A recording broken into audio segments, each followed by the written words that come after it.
Recent టైమ్స్‌లో అత్తమ్మ వాళ్ళ ఊరు ఎవ్రీ వీకెండ్ వెళ్తూనే ఉన్నాము. వెళ్ళిన ప్రతిసారి మేము తెనాలి గూడా వెళ్తాము. చూస్తున్నారు గదా! ప్రకృతి పచ్చటి పట్టు పరుపులా ఉంది గదా! అండ్ మా అత్తమ్మ వాళ్ళ ఊరంటే నాకు చాలా ఇష్టం. ఎందుకంటే ఆ విలేజ్ కూడా చక్కగా పచ్చటి ప్రకృతితో, పంట పొలాలతో కలకల్లాడిపోతూ ఉంటుంది. మనశ్శాంతిగా ఉంటుంది ఫస్ట్ గ్రీనరీలోకెళ్ళగానే. అలా సరదాగా స్కూటీ యేసుకొని తెనాలి వరకు వెళ్తూ ఉంటాము. అండ్ మాకు ఏది గావాలన్నా నియరెస్ట్ గ్రామాలందరికీ కూడా తెనాలి మెయిన్ పాయింట్ అనమాట. కంపల్సరీ తెనాలి వెళ్ళాల్సిందే చుట్టుపక్కల గ్రామాలన్నీ కూడా. అండ్ మా ఇంట్లో వాళ్ళకి ఫుడ్ కన్నా ఫాస్ట్ ఫుడ్ ఎక్కువ కావాలి. సో, మేము రెగ్యులర్‌గా అదే బేకరీ షాప్‌లో ఫాస్ట్ ఫుడ్ తీసుకుంటాము. క్వాలిటీ చాలా బావుంటుంది అక్కడ అతని దగ్గర.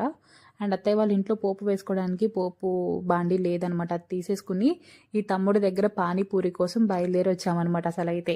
సో, ఎవ్రీ వీకెండ్ అత్తయ్య వాళ్ళ ఇంటికి వచ్చామంటే ఈ తమ్ముడి దగ్గర పానీపూరి తినందే వెళ్ళము. అండ్ అత్తయ్యకి చపాతీ తీసుకుని మేము రిటర్న్ అయ్యేటప్పటికి నైట్ అయిపోయిందండి.